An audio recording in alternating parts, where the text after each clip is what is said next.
grow and provide service to its youth. Rick Gorman, North Andover Youth Services Director. The importance of youth services departments stretches far beyond giving kids a safe place to go after school. They offer youth, a typically marginalized population, the opportunity to actively participate in bettering their own communities, and they give kids the tools they need to be successful leaders. These lessons contribute to a more responsible population of young adults, which benefits our entire society. Rebecca Levine, Town of Winchester Youth Coordinator. I learned how to resolve my problems with conflict resolution, and I also learned a lot about AIDS when we went to the Medicine Wheel World AIDS Day in Boston. As well as that trip was very fun. We learned a lot, and I got a lot of experiences. I learned a lot of things out of that experience. I think that it's a very positive environment to go to. I think Jenny's really cool and she's down to earth, so that if we go, we like to hang out with her, and we don't only like to see her in youth group. We like to see her just like, hi Jenny, and what's up and everything. And I also learned a lot about how to think before you say things, because that comes in handy a lot when you're in middle school and you're talking to adults a lot. And I think that if you do youth group, that you're taking part in your school and you're taking part in your town, and you're learning a lot of new things, and if you do it, that's great, and if you don't, you're missing out on a good opportunity.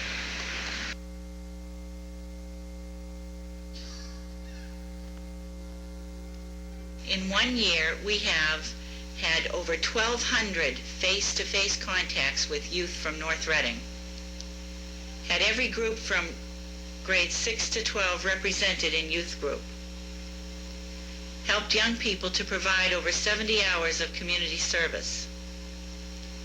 In cooperation with the North Reading Police Department, provided community service hours and supervision for young people. Had many successful collaborations with other town departments. All right, that's it.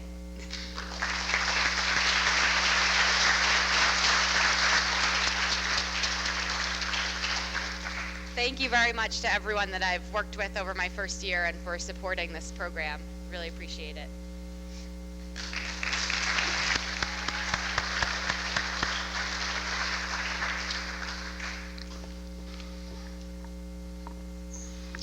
The Financial Advisory Committee, Mike Prisco, for a report. Mike?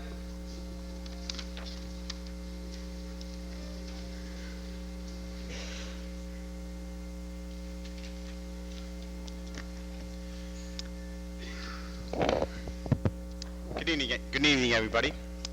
Thank you for giving me the opportunity to come and give you a quick 5-minute presentation about what the FAC is.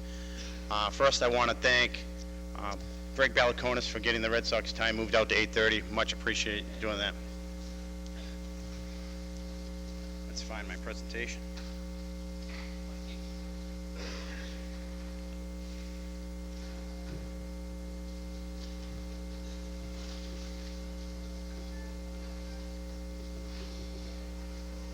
Okay. Why do we have a FAC?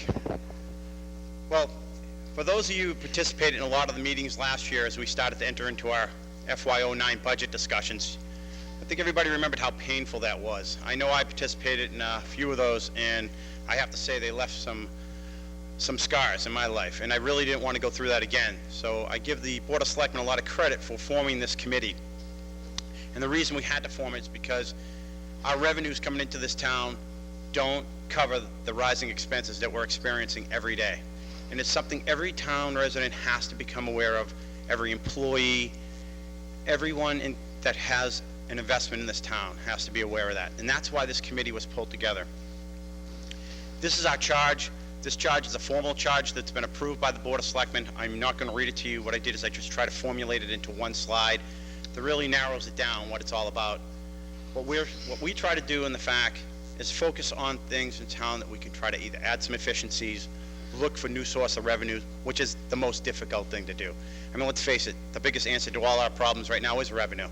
But it's not just here in North Reading, it's across the state, it's across this country. So we're trying though.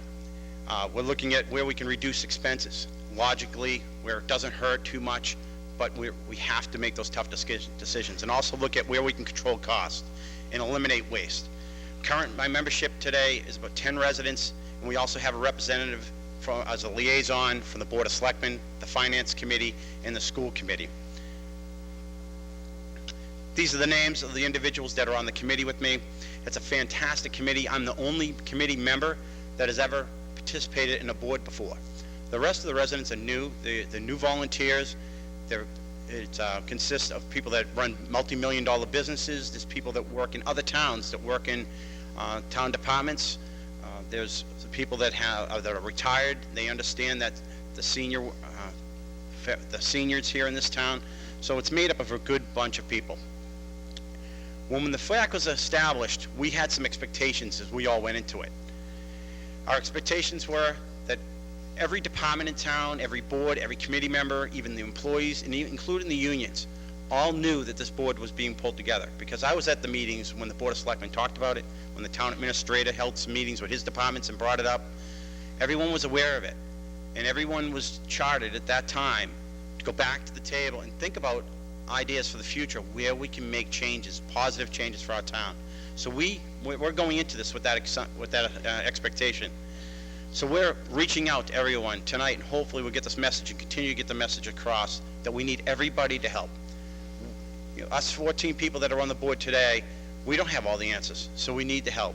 We need you to help us understand the details that we're creating, all the data that we're generating. We may not understand it all.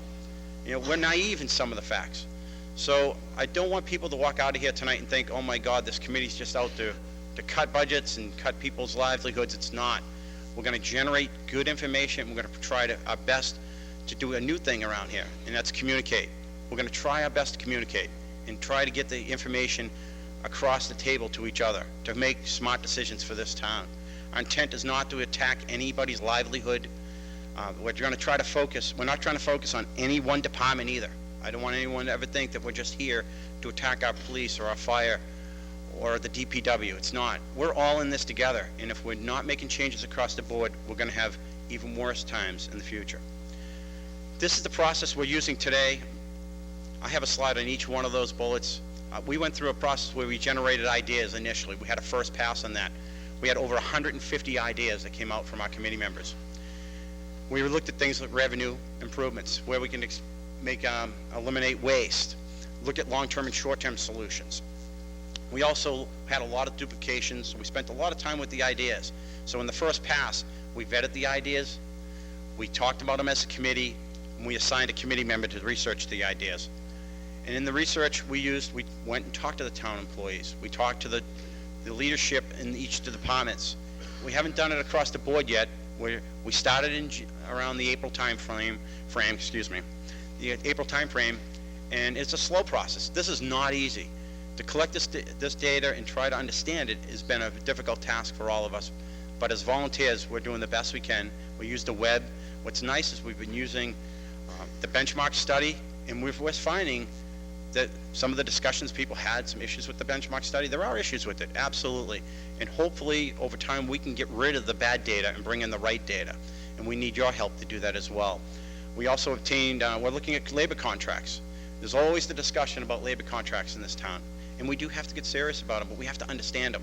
And we need the unions to help us understand them, help us understand when we don't know if we make a certain change in a contract, how much it does impact the livelihoods of our employees. So we need to have that exchange. And so the research is going to continue to go on.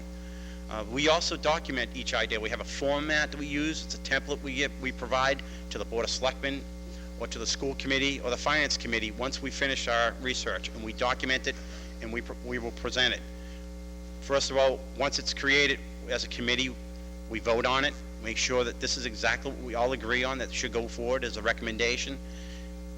And it's a referral. And it's a referral to either the Board of Selectmen, the School Committee, or the Finance Committee for their consideration. We don't take action. The FAC is not a board that's going to take these ideas and push them forward.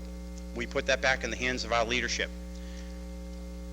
So the status of our progress right now is we've completed the first pass of our idea generation, but we're looking for more. And I'm hoping tonight, maybe tonight's forum isn't the place to do it, but you can always reach me. I'm in the book in town. Please reach out, or you can reach out to the Board of Selectmen or Mr. Balakonis. They all know how to reach me and my committee members. We love your ideas and we'd love your participation.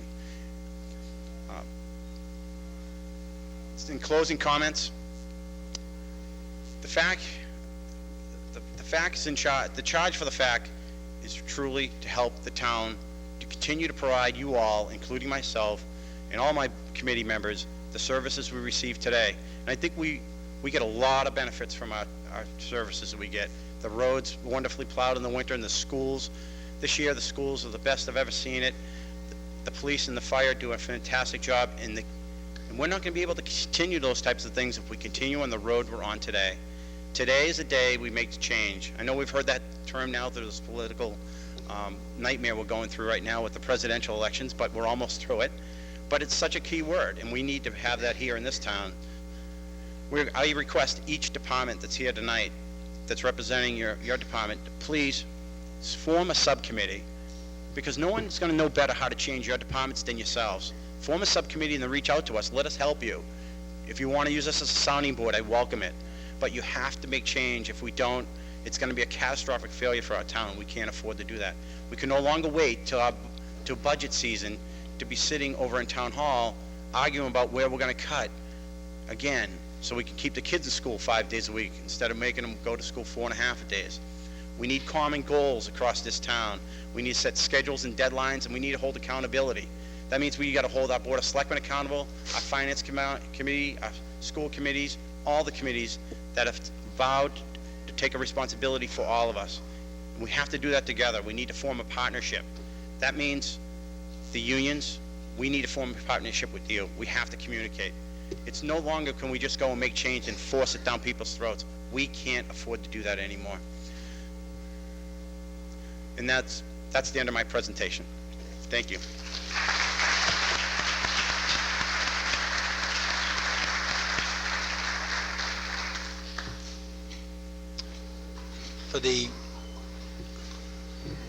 For the Wastewater Study Advisory Committee, Denise Conry.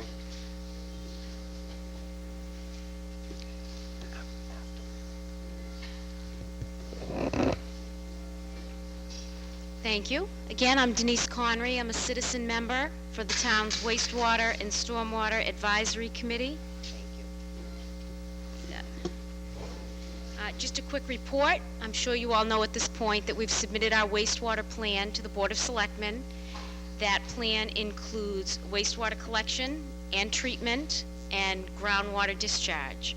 And that plan also was submitted with a total cost, including betterment cost, as well as our recommendations for areas to be served.